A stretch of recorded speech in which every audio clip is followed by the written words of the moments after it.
Impeach si Sara Duterte!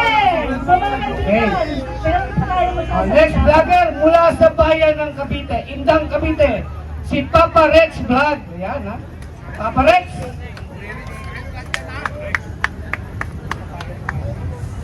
Napakadami pa na natin. Halaw kakaunti. Kalibasa malito. Kendo kita. Sa kabila ng abala ang mga tao sa iba't ibang dahil ngayon Family Day. Abala sila sa pagpunta sa mga mall, sa pagpunta sa panunood ng sine, sa pamamasyal. Ayun, oh. Subalit mayroong ilang mga magigiting at nakabayang mamayang Pilipino na andito sa panulukan ng EDSA People Power Monument upang manindigan para sa katotohanan, katarungan at katuwiran ng lahi at ng lipunang Pilipino. Palakpakan nyo yung mga sarili. Tumingin kayo sa puno ng mangga na yun, nakikita nyo po ba? Yung mga bunga ng mangga, ganun lang yung bilang natin ngayon. Pero sa totoo lang, sa buong Pilipinas at sa mga mayang Pilipino sa buong mundo, yung mga dahon ng puno ng mangga, ganun tayo kadaming naniniwala na dapat katalsikin, kababayan sa pwesto o impeach itong si Vice President Sara Duterte. 125 million pesos ginastos lamang sa loob ng 11 araw.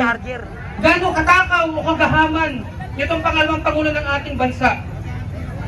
Kaya tayo nandito ngayon upang ipakita na tayo magsimula itong pinakauna makasaysayang pagkilos. Ngayong Enero 2025, ang grupo ng Bunyog, ng Magdalo, ng ilang mga makabayan block, ng mga loyalista, ng mga kakamping, ng mga dilawanay nandito sa panulukan ito upang ipahayag ang ating mga damdamin na tayo ay ayaw na sa kurat na Pangulong Pangulo. Talaga namang ayaw, hindi ko naman po kasi binoto.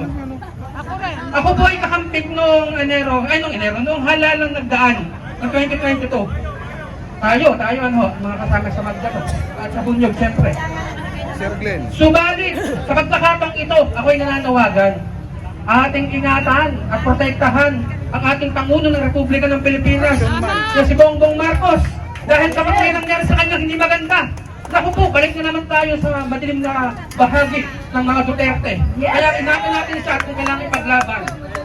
Yan, sa totoo lang ang Pangulo, hindi ko siya kaibigan, ito ang kilala dahil sa kamping na ako, Legro Bredo. Pero sa pagkakataong ito, hindi lang siya makakapaghayag ng kanyang damdamin sa impeachment. Pero sa tingin ko, ang puso niya ay nasa atin.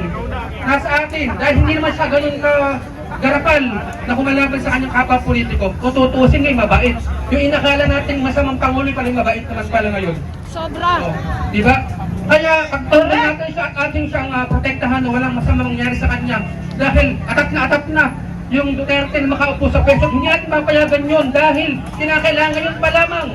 Tayo ay manawagan, patuloy, suportahan natin ang mga pagkilos simula ngayong January 18, meron pang January 25 at January 31 dyan sa EDSA Shrine. Magsama-sama pa rin tayo. Patuloy tayong mag-organisa, kumilos sa ating mga komunidad at gayahin natin sila na ipahayag ang kanilang mga damdamin, lumabas sa mga lansangan at magdarating din ang panahon pagwawakas din ang paghahari nitong Sara Duterte sa ating bansa at itong mga Duterte sa ating bansang Pilipinas. Kaya maraming salamat sa inyong lahat.